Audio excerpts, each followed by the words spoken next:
Assalamualaikum warahmatullahi wabarakatuh. Selamat jumpa kembali sahabat-sahabat viewer dan subscriber channel Titah Misteri. Kali ini kami akan membawakan sebuah kisah misteri dengan judul Penjual Sate Misterius di Malam Jumat Kliwon. Selamat mengikuti.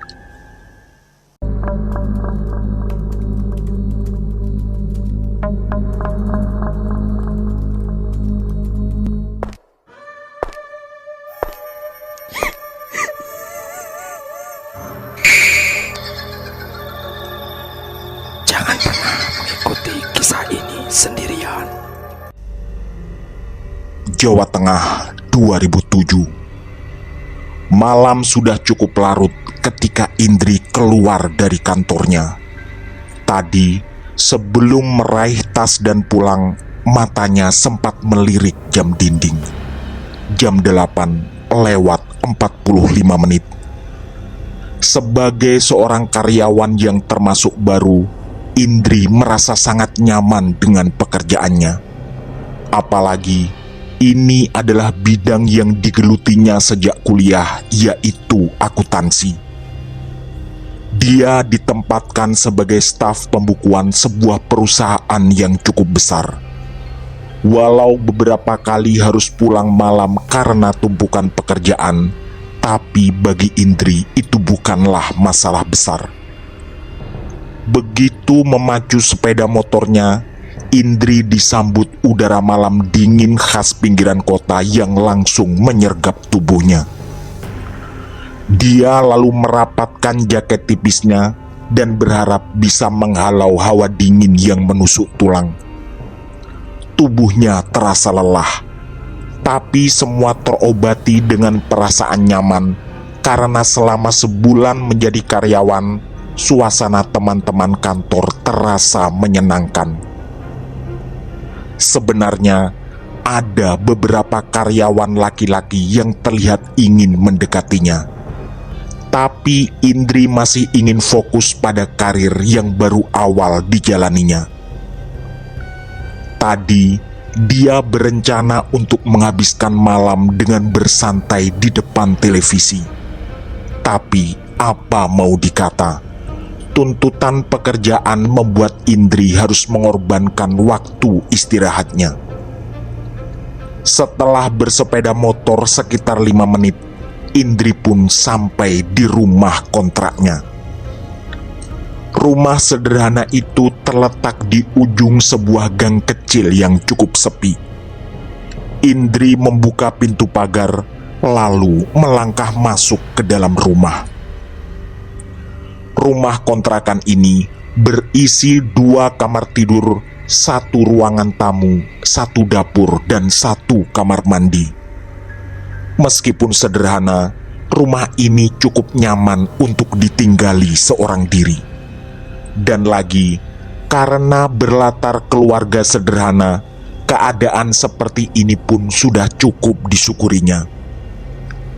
Indri kemudian menyalakan lampu ruangan tamu dan lalu meletakkan tasnya di atas sofa. Begitu meregangkan tubuh sejenak untuk menghilangkan rasa pegal di punggung dan bahunya, tiba-tiba perut Indri berbunyi. Hal itu mengingatkan bahwa dia belum makan malam. Indri beranjak ke dapur dan berharap menemukan sisa makanan di lemari es. Tapi yang ada hanya telur mentah dan tahu serta beras di sudut dapur. Rasanya terlalu lelah untuk memasak. Dan untuk keluar rumah membeli makanan pun, Indri merasa malas dan capek. Lalu dia kembali ke ruangan tamu dan duduk di sofa sambil menyalakan televisi. Sayangnya, semua acara terasa membosankan. Indri lalu mematikan televisi dan mengambil HP-nya. Dia mencoba mengirim SMS pada beberapa rekan kerjanya untuk mengajak makan malam bersama. Tapi tak ada satupun yang membalas. Mungkin mereka semua sudah tidur.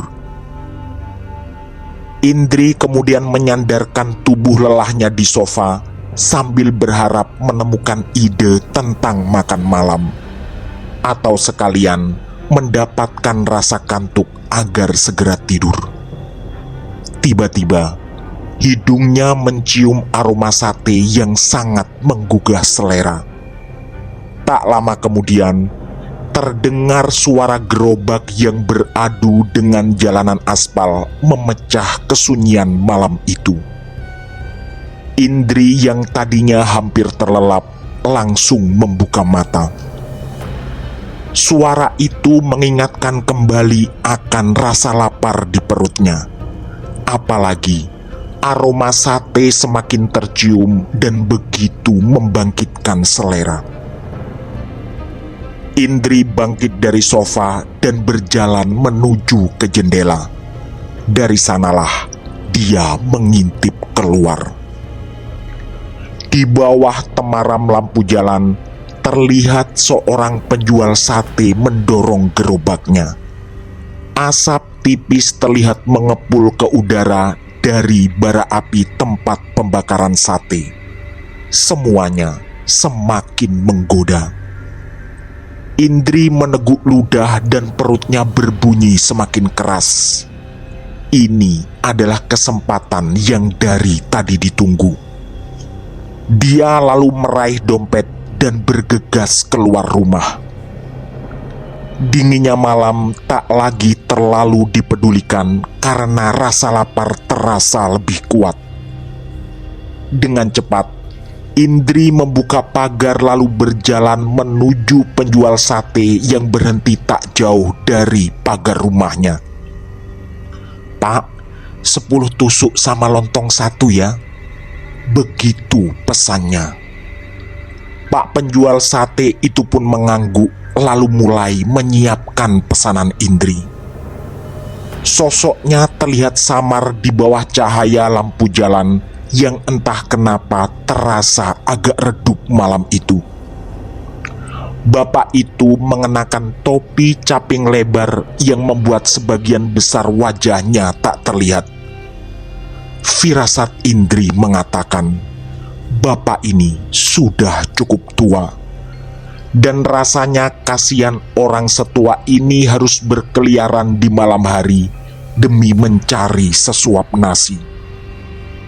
Rasanya ada yang aneh pada tukang sate ini, tapi Indri tak bisa memastikan atau menjelaskan keanehan itu. Tak lama kemudian, pesanan pun selesai. Sang bapak penjual menyerahkan bungkusan sate dan lontong kepada Indri. "Ini, Mbak," katanya dengan suara serak. Indri menerimanya dengan senyuman sopan sambil menanyakan harganya. 12.000, Mbak," jawab bapak itu tanpa menoleh ke arah Indri. Indri pun menyerahkan uang pas dari dompetnya dan lalu melangkah pulang tanpa mengucapkan apa-apa lagi selain terima kasih. Indri bergegas kembali masuk ke dalam rumah dan meletakkan bungkusan sate itu di atas meja ruang tamu. Lalu dia mengambil piring dan sendok. Dan Indri pun mulai menikmati makan malamnya. Ternyata rasa sate ini sangat lezat. Menurut Indri, benar-benar sepadan dengan aroma memikat yang tadi tercium dari dalam rumah. Sambil menyantap sate, Indri teringat rencananya besok sore pulang kampung ke Ngawi. Kebetulan setiap 2 minggu sekali dia pulang kampung. Hal itu juga yang membuatnya bisa menikmati kehidupan saat ini. Bekerja sesuai bidang yang dikuasai dan bisa pulang kampung tiap 2 minggu sekali, atau bahkan seminggu sekali kalau dia mau. Dalam hati, Indri berharap awal karir ini akan membawanya pada jenjang yang lebih tinggi agar bisa membanggakan kedua orang tuanya di kampung. Selain itu, ada juga yang sangat disyukuri. Gajinya termasuk cukup tinggi untuk ukuran karyawan baru. Hal itu pula yang membuatnya berani mengontrak rumah untuk ditinggali seorang diri. Sambil menikmati lagu-lagu kenangan dari radio favoritnya, Indri benar-benar bisa menikmati santap malamnya. Setelah selesai makan dan menyeruput segelas air es dari kulkas, entah kenapa pikiran Indri terus teringat pada bapak penjual sate tadi. Selain karena terasa misterius, ada penyesalan di hati Indri, yaitu kenapa dia membayar dengan uang pas. Padahal tidak ada salahnya dia memberi uang lebih karena kasihan melihat bapak itu. Di titik ini, Indri merasa berdosa karena tadi tak berpikir untuk bersedekah pada bapak itu. Karena penasaran, Indri lalu berjalan lagi menuju ke jendela. Dia mengintip keluar dan berharap bisa melihat penjual sate itu lagi. Tapi gang kecil di depan rumahnya sudah sepi. Hanya ada lampu jalan yang temaram menerangi jalanan yang basah karena tadi sempat hujan. Dalam hati, Indri berdoa agar sate bapak tadi laris dan bisa pulang membawa rejeki cukup banyak untuk keluarganya.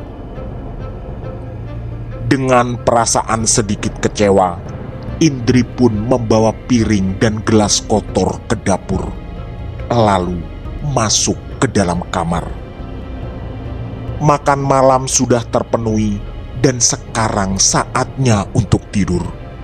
Karena besok pagi harus beraktivitas seperti biasa di kantor lagi.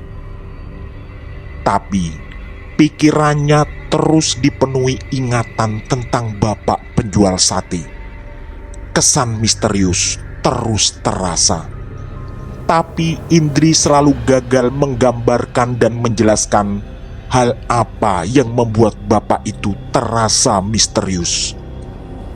Dalam hati, Indri berjanji, jika suatu saat bertemu lagi, dia akan memesan sate dan membayar lebih sebagai sedikit sedekah untuknya. Setelah cukup lama berjuang, Indri pun terkirim ke alam tidur. Keesokan harinya, setelah pulang kantor, Indri ke terminal dan mencari bis untuk pulang kampung. Walau nanti sampai di rumah agak larut malam, tapi justru perjalanan pulang seperti inilah yang membuat semuanya terasa nikmat. Begitu sampai di rumah, bapak dan ibunya ternyata belum tidur. Indri sempat menanyakan pada sang ibu kenapa ada tumpukan daun pisang di dapur. Ternyata itu karena tadi ibunya membuat semacam syukuran kecil-kecilan. Disitulah Indri teringat bahwa tadi adalah hari weton atau kelahirannya sesuai penanggalan Jawa, yaitu Jumat Kliwon. Sebagai orang desa yang masih menjunjung tinggi tradisi lama, ibunya memang sering membuat acara seperti itu. Semacam selamatan atau syukuran kecil-kecilan di hari weton kelahiran anak. Selain Indri, kedua kakaknya juga masih sering dibuatkan acara serupa. Kebetulan mereka berdua sudah menikah dan tinggal di desa sebelah. Hari demi hari berlalu dan Indri kembali tenggelam dalam aktivitas kantor. Kehidupan di tempat ini memang terasa menyenangkan dalam banyak hal. Selain suasana nyaman di kantor, Indri juga merasa bisa menjalin hubungan baik dengan para tetangga sekitar rumah kontrakannya. Di pagi hari, Indri biasanya menyempatkan jalan sehat dan menyapa ibu-ibu tetangga, termasuk ketika hari Sabtu atau Minggu kalau Indri tidak pulang kampung. Meski usia Indri baru 24 tahun, para tetangga terlihat menaruh hormat pada Indri. Mungkin karena dia adalah orang kantoran dan bekerja di perusahaan yang cukup terkenal. Tapi entah kenapa, ingatan tentang penjual sate misterius masih sering mengganggu Indri. Sayangnya, dia tak pernah lagi bertemu bapak itu, walau beberapa kali sengaja menunggu di malam hari, yaitu sekitar jam 9 sampai jam 10 malam. Indri pun menduga ketika itu sang penjual sate hanya kebetulan lewat di gang depan rumah kontrakannya. Indri juga tak pernah menceritakan hal itu pada siapapun karena merasa topik seperti itu tidaklah terlalu menarik untuk dibawa dalam obrolan. Setelah beberapa minggu, akhirnya yang ditunggu-tunggu datang juga. Kebetulan pula, rencananya Indri besok akan pulang kampung ke Ngawi. Sebenarnya, malam itu Indri tidak terlalu lapar. Tadi ada teman kantor yang ulang tahun dan mentraktirnya makan siang dengan porsi yang terlalu banyak. Ketika menonton televisi, aroma sate yang sangat menggoda kembali tercium. Otak Indri langsung teringat sang bapak penjual sate sekitar bulan lalu. Dan tak lama kemudian, seperti yang diduganya, terdengarlah suara gerobak yang beradu dengan aspal gang kecil di depan rumah kontrakannya. Dengan bersemangat, Indri pun mengintip lewat jendela. Dan benar saja, itu adalah bapak penjual sate yang rasanya sangat lezat dan sudah ditunggu-tunggu. Walau tidak terlalu lapar, rasanya kesempatan ini terlalu sayang untuk dilewatkan. Apalagi karena belum mempunyai pacar, Indri merasa tak ada tuntutan untuk diet atau semacamnya. Seperti sekitar sebulan yang lalu, Indri segera berlari membuka pagar dan menghampiri penjual sate itu. Tampilan bapak itu masih sama persis, dengan topi caping yang menutupi wajah, dan bahkan warna bajunya juga sama persis, yaitu putih bergaris-garis hitam. Indri pun memesan dengan porsi yang sama. "Pak, 10 tusuk ya, pakai lontong 1." Bapak itu mengangguk dan langsung menyiapkan sate yang kemudian segera dibakarnya.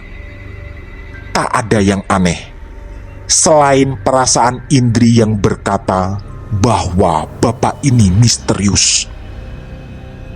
Setelah bapak itu membungkus dan menyerahkan sate, Indri pun bertanya tentang harga, walau dia yakin pasti masih sama. "Berapa, Pak?" tanya Indri dengan nada sopan. 12.000, Mbak," jawab bapak itu. Indri lalu mengulurkan selembar uang 20 ribuan seperti yang sudah diniatkannya. Lalu, ketika bapak itu terlihat merogoh saku mencari uang kembalian, Indri dengan segera menyela dan mengatakan bahwa kembaliannya tidak perlu.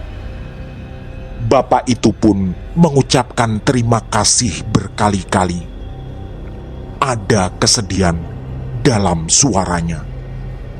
Indri menduga malam ini satenya belum habis, sehingga mungkin dia harus berjualan lebih jauh dan mendorong gerobaknya. Lalu mata Indri melihat tangan bapak itu. Begitu kasar dan keriput. Walau wajahnya tak terlihat jelas, Indri yakin bapak ini sudah sangat tua. Kembali Indri merasakan kasihan yang luar biasa. Indri pun sekali lagi mengucapkan terima kasih dan membalikkan badan karena ingin segera masuk rumah dan menikmati pesanannya. Tapi tiba-tiba perasaannya tidak enak. Seketika itu pula Indri membalikkan badannya lagi. Ternyata bapak itu sudah tidak ada. Tentu ini sangat aneh, karena baru beberapa detik yang lalu mereka saling berbicara, dan alangkah mustahilnya dia bisa pergi sedemikian cepat. Gerobak satenya juga sama sekali tak terlihat. Yang ada hanyalah kesunyian bersama keheningan malam. Karena perasaannya tidak enak, Indri pun berlari masuk ke rumah. Sesaat sebelum membuka pagar, dia melihat pesanan sate yang ada di dalam tas kresek di tangan kanannya. Ternyata tas kresek itu kosong.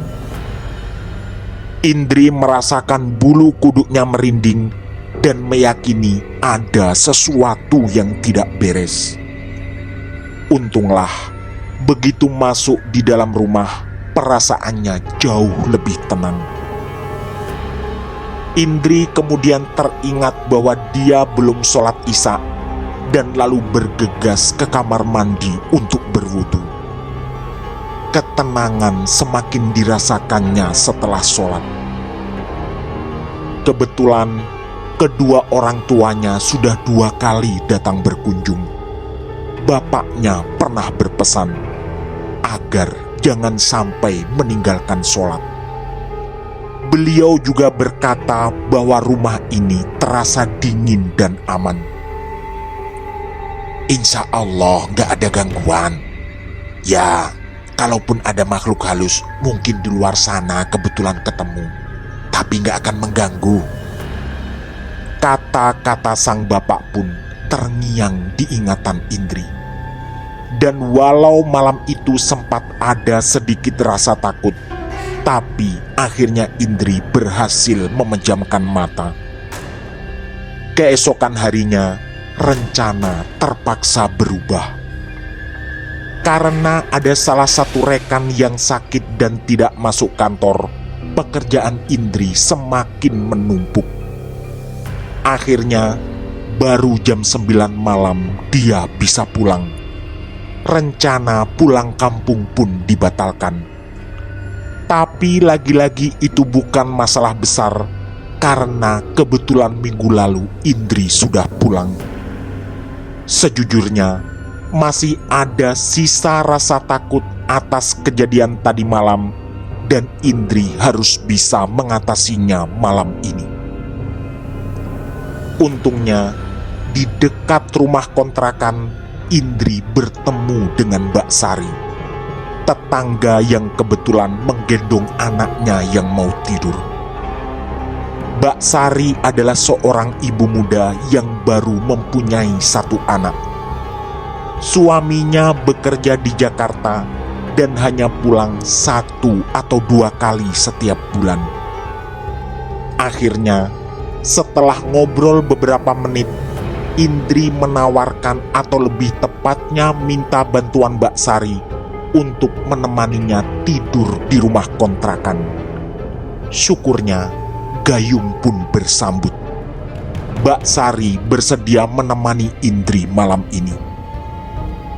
Mereka berdua memang cukup akrab, terutama karena sering bertemu dan ngobrol setiap pagi sebelum Indri berangkat kantor atau di hari libur ketika Indri tak pulang kampung. Indri juga sudah 2 atau 3 kali berkunjung ke rumah Mbak Sari yang kini ditinggalinya hanya berdua dengan anaknya yang berumur 2 tahun. Singkat cerita, Mbak Sari lalu mengambil semua perlengkapan anaknya termasuk popok dan susu. Tak lama setelah masuk rumah, Iwan, anaknya Mbak Sari, sudah tertidur. Dia pun ditidurkan di atas kasur kecil di depan TV. Karena besok libur kerja, Indri mengaku siap begadang dan ngobrol sampai larut malam. Tentu saja, Indri merasa sangat senang karena ada teman malam ini. Mereka berdua lalu terlibat dalam obrolan-obrolan yang seru khas para cewek. Sampai di satu titik, Indri menceritakan semuanya, yaitu tentang penjual sate misterius dan kejadian menyeramkan tadi malam. Mbak Sari sempat terdiam sejenak, lalu mengeluarkan sebuah pertanyaan awal. "Maaf, Dek Indri termasuk orang penakut atau bukan?" Indri sempat terkejut dan mencoba menebak kemana arah pertanyaan itu. Lalu dia pun menjawab dengan jujur, "Gini Mbak, saya bukan orang yang terlalu pemberani sih. Tapi kalau penakut banget kayaknya juga enggak. Buktinya kan selama ini saya tinggal sendiri di rumah ini," jawab Indri yang lalu disusul dengan sebuah tawa ringan.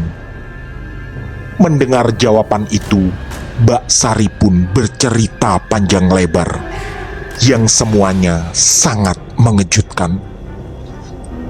Pertama, dia mengaku sebagai penduduk asli yang lahir dan tumbuh di daerah ini.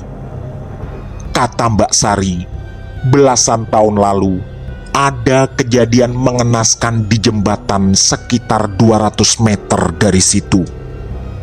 Suatu malam, ada seorang penjual sate yang berjalan pulang sambil mendorong gerobaknya. Mbak Sari mengaku tak tahu namanya, walau pernah beberapa kali membeli satenya. Begitu melintasi jembatan, dia tertabrak bis yang melaju kencang, dan naasnya bapak itu meninggal di tempat. Indri terbelalak dan tentu merasa kasihan, tapi tetap penasaran menunggu kelanjutan cerita ini. Setelah meneguk segelas air di atas meja, Mbak Sari pun melanjutkan ceritanya. Setelah kejadian itu, banyak warga mengaku melihat penampakan penjual sate aneh di malam-malam tertentu. Tapi sekitar setahun setelahnya, hal seperti itu sudah jarang terjadi. Kata Mbak Sari, ada terkadang orang yang mengaku mengalami hal itu lagi, tapi hanya orang khusus. Indri tentu penasaran dan lalu bertanya, orang khusus seperti apa yang dimaksud. Penjelasan Mbak Sari ternyata lebih menarik lagi. Keterangan ini didapat dari almarhum Pak D. Suroso, yaitu kakak dari bapaknya Mbak Sari yang meninggal sekitar 2 tahun lalu. Kebetulan beliau terkenal punya kemampuan penerawangan terhadap hal-hal gaib. Kata Pak D. Suroso, beliau juga melakukan semacam penyelidikan kecil-kecilan. Ternyata penjual sate yang malang itu mengalami kecelakaan di malam Jumat Kliwon. Dan sejak setahun setelah meninggalnya, semua orang yang ditemuinya selalu yang berweton Jumat Kliwon. Mbak Sari menghentikan ceritanya lalu bertanya, "Maaf, Dek Indri Fotonya apa? Kali ini dengan suara agak gemetar, Indri menjawab, Saya Jumat Kliwon, Mbak." Berarti satu benang merah sudah terurai. Kemudian Mbak Sari bertanya tentang bagaimana kejadian detail yang dialami Indri tadi malam. Dengan semangat, Indri pun bercerita bahwa setelah membayar dan sengaja melebihkan uangnya, bapak itu tiba-tiba menghilang ketika Indri membalikkan badan. Termasuk gerobak satenya juga lenyap entah kemana. Disitulah Mbak Sari tersenyum. "Saya sudah menduga," begitu katanya. Indri yang makin penasaran lalu bertanya lagi apa maksudnya. Ternyata menurut penjelasan dari almarhum Pak D. Suroso, selalu ada dua cerita berbeda tentang penampakan penjual sate gaib itu. Jika yang ditemui adalah orang baik, maka penjual sate itu hanya menghilang tiba-tiba. Tapi jika yang ditemui adalah orang jahat, maka penjual sate itu menampakkan dirinya dalam bentuk yang sangat menyeramkan. Seingat Mbak Sari, sudah ada 4 atau 5 kisah menyeramkan yang semuanya mirip. Awalnya ada orang yang membeli sate. Lalu setelah sate dibayar, penjual sate membuka capingnya dan ternyata wajahnya rata. Tidak ada mata dan tidak ada hidung. Yang terlihat hanyalah mulut yang tiba-tiba menyeringai menakutkan. Tapi kejadian seperti itu sudah jarang dan mungkin hanya terdengar 1 atau 2 kali dalam setahun. Sekali lagi, Mbak Sari menekankan bahwa berdasarkan pengalaman, hanya orang berweton Jumat Kliwonlah yang ditemui penjual sate gaib itu. Di titik ini, Indri merasa sedikit tersanjung. Karena berdasarkan cerita Mbak Sari, berarti dirinya termasuk orang baik. Karena hanya ditemui sang penjual sate yang kemudian menghilang secara ajaib. Kemudian, demi menenangkan suasana, Mbak Sari berkali-kali mengatakan bahwa Indri tidak perlu takut. Dengan nada setengah menjamin, Mbak Sari yakin bahwa hal itu tidak akan terjadi lagi. Kalaupun Indri bertemu, maka kejadiannya mungkin sama, yaitu tiba-tiba dia menghilang, tapi tak sampai menampakkan diri dalam bentuk dan wajah yang menyeramkan. Seperti juga bapaknya, Mbak Sari lalu mengingatkan Indri agar yang penting jangan meninggalkan sholat, karena itu adalah salah satu jalan terbaik mendapat perlindungan yang maha kuasa. Mbak Sari juga mengaku bahwa dirinya pernah ditemui penjual sate gaib itu beberapa bulan lalu. Dan ternyata Mbak Sari juga berweton Jumat Kliwon seperti Indri. Kata Mbak Sari, semua hanya menjadi semacam pengingat bahwa makhluk halus memang ada di sekitar kita, dan mungkin terkadang mereka ingin sedikit berinteraksi dengan manusia.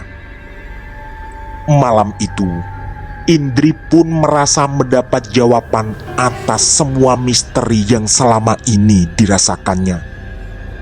Tapi ada pertanyaan baru yang tiba-tiba terlintas dan harus segera dikeluarkan.